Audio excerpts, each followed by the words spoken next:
This is the ASICS Metaspeed Sky Paris, and this shoe has honestly transformed my training. I've been able to get like sub 6 minutes per mile pace in these shoes, and I just feel so much energy return, so much comfort. And for a carbon plated shoe, this is like super lightweight. It comes in at like 185 grams, and you really feel that when you're getting the turnover of your feet going. I'm absolutely impressed with these shoes, and I'm going to take them to a half marathon this weekend to really see what I can get out of these shoes and push these shoes to the limit. Let's go. So when you first buy these ASICS, you're not going to get a fancy box. It's just an ASICS box. You open it up, and inside you're going to find your dirty, because I've ran in these, but Metaspeed Sky Parises, and these have like overnight become my favorite shoe. So I'm pretty new to this shoe reviewing game, and if you don't know who I am, I've done some of the hardest races in the world, including the Montaigne Spine Race, which is 268 miles ultra marathon across the Pennine Way. But that doesn't deter me from really enjoying 5Ks, 10Ks, half marathons, which I'm doing this weekend in these shoes,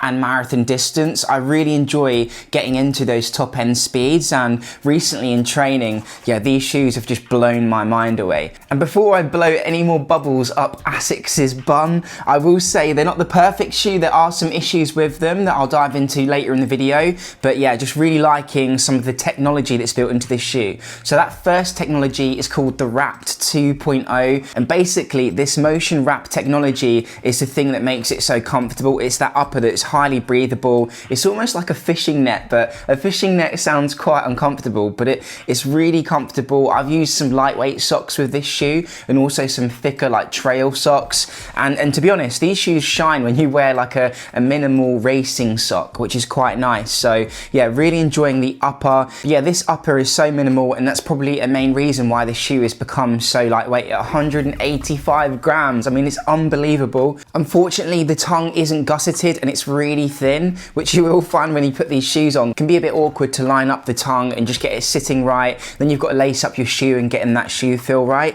There's a nice bit of kind of cushioning in the heel counter as well, which has been nice. I've had no issues with fit, like no rubbing, nothing whatsoever. And to be honest, I'd probably be happy wearing these barefoot. Like, it wouldn't be ideal, but I don't think that it'd tear my feet apart. And I definitely couldn't say that about wearing the Nike Vaporflies and Alpha Flies. So that's an advantage I think that you're getting from ASICS. So let's dive a bit deeper into the shoe. ASICS on their website say that these are a neutral shoe. Yes, I would agree with that. They feel very neutral to me. And they've also said that the cushioning is regular. And to be honest, I think they're kind of underselling themselves. You know, the cushioning feels fantastic. And as you move down, you'll see here it says FF Turbo Plus, which is the foam technology used in this shoe, and it's meant to prevent compression. And I think there's been some really interesting videos on the internet, such as Stephen Scullion, the Olympic marathon runner from Ireland, who tested this shoe against the Adidas Pro 4s and actually found this shoe was like night and day, like the fastest shoe that he had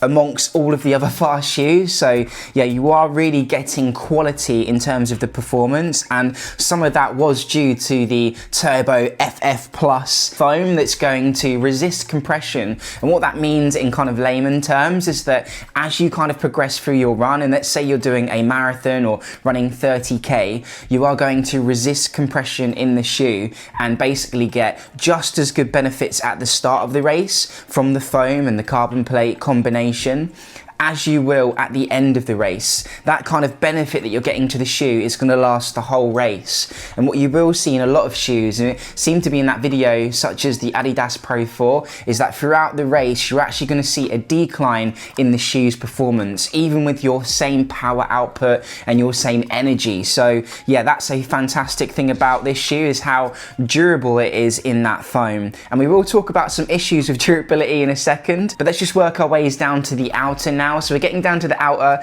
and you can see here, isn't it refreshing to get a reviewer who's bought these shoes with their own money and yeah, has actually used them, actually got outside on the trails, on the road, and tested these shoes pretty hardcore. And if you notice that word I used, hardcore, I would class myself at the extreme end of like being a bit kind of brutal with my shoes, because I'm training for some of the toughest races in the world. I'm not just going out running on the road, I'm running through grass, sticks, twigs, through brambles, and I'll even even do it in carbon plated shoes. So I can see, for example, some wear that's happened on the toe box, and I've only had these for 2 weeks. So that is causing me a little bit of worry, to be honest. Anyway, getting on to the outer, and the outer in this shoe is called the ASICS Grip. And yeah, I've gone running in really wet and muddy conditions, especially in the UK. It's been freezing cold as well, so slightly icy conditions, and had absolutely zero issues with grip in these shoes. So yeah, considering they've got no lugs on them, and I'm used to wearing trail shoes with like 8mm lugs, if not more,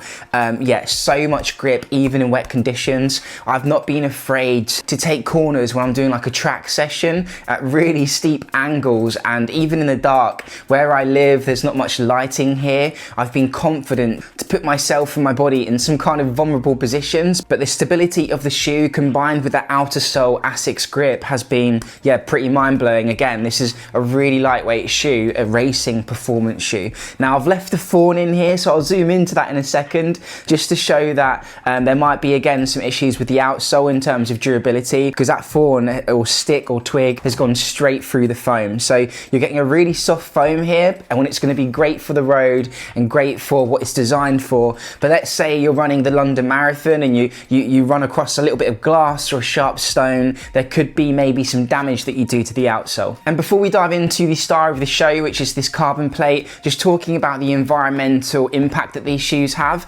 ASICS have proudly kind of claimed that they've reduced their water usage by like 35% whilst using this shoe, and 50% of this upper of the shoe at least has been made from recyclable materials, if you care about that stuff. Right, now more excitingly, the carbon plate has again blown my mind. As I mentioned, I'm predominantly an ultra runner. I wouldn't say I'm fast, I wouldn't say I'm slow. My kind of threshold pace is about 6 minutes and 50 seconds per mile. So that's all right, that's moving, I'm feeling good, and I'm really working at that pace. And if I dip down below 650 minutes per mile, that's when my heart rate goes into VO2 max and I'm starting to suffer. Now what's kind of blown me away about these shoes is I've been going up doing track sessions with my mates, and I've been running like 5-minute 30-second miles. Now I'm doing that in repeat sessions, so I'm stopping for, let's say, a 60-second rest, sometimes more, sometimes less. But for me to even hit that pace and sustain it for 3-4 minutes, 5 minutes long is absolutely unheard of in my training. So these shoes have quite literally knocked a minute off of my running time. The fact that I'm knocking off a whole minute of my running time per mile is absolutely mind-blowing. So yeah, I think that this is a shoe that you don't have to be a novice runner or someone who's just getting into your first 10k or half marathon to enjoy these shoes. This shoe really is going to benefit that whole spectrum of just getting into running, you're looking to lose some weight and get fitter and healthier, to like pro elite level. There are some issues, so let's dive into them. The first issue I had, it was funny enough, the carbon plate. You are getting a lot of benefits from that carbon plate, and this is kind of a give and take kind of compromising situation that you need to weigh up as a runner, or maybe as a coach and you've got multiple runners, you need to weigh this up. And it's that carbon plates are great for performance, they're great for training sessions that require, you know, top end pace, threshold sessions, maybe even tempo. If you're feeling a bit down and you just need a little pat on the back, these shoes will give it to you. But I did find, and this isn't an ASIC shoe thing, I think it's a carbon plate thing, is that you're going to be forced into a running gait, which is a bit robotic and a bit repetitive. And that's the fantastic thing about the carbon plates. They force you into a really high efficiency, good running economy gait. But I think that over time, if you're just wearing carbon plated shoes, is going to start to hurt. And I did find that putting these shoes on about 2 weeks ago to, you know, transition from trail running to carbon plate running, I did find my toes were hurting. There's something about these shoes where I'm just getting a lot of kind of load in my muscles, and maybe it's just because I'm pushing at high end speeds that I've never pushed at before. It could be the heel drop. For example, this shoe from the heel to the toe has a 5mm heel drop. So yeah, maybe it's the heel drop's a little bit low for a super shoe. I really couldn't tell you, or it's just my personal transition from trail to road. That gets to a really good point there, which is that shoes are a personal and individual endeavor. But I think from what I've seen, from what I've heard, everyone's raving about the ASICS Metaspeed Sky Paris, and I'm going to jump on that boat and say yes, these are fantastic. And And if you're on the fence, I'd say go for them. One thing for me personally about being on that fence, especially as someone that bought these shoes with my own money, is that price. Yeah, that's a little bit on the steep end of the scale, but for carbon plated shoes, for the ASICS branding, I think is absolutely fantastic. And we get back to this issue I keep kind of touching on, which is durability. And the main thing that's worrying me is I can see that it's starting to fray on the toe kind of area. So where the outer sole has wrapped onto the toe box, I can see that the material, specifically this Motion Wrap 2.0, has started to fray at the top. And yes, I've been running through grass, through twigs. I've been a bit more aggressive than your average road runner, but I'd like to see a bit more than 2 weeks of running through my shoes before they're starting to show issues kind of as serious as that. And maybe it holds up and maybe it doesn't get worse, I don't know. Again, that foam on the outsole is super soft, which is fantastic, and you're getting that compression resistance, but I've got a form that's gone straight through the foam. There is some wear on the outer sole as well, just where that grip is, where they've got this nice patterned design. If you have watched this far and you've used these shoes for 2 months, 3 months, and you've got closer to like the end of the shoe's life cycle and they're still holding up, leave a comment down below to let me know how you've got on. In terms of the colorway, it's not my ideal shoe, to be honest. They don't have many options at ASICS. They're kind of bright and slightly obnoxious, and I think that's the way that most kind of running shoes are going. I mean, just looking at the website here, you've got a nice kind of yellow and red pair. That's well out for me, don't fancy it. These have been okay, bit pink and yellow for me, to be honest, but I like the upper.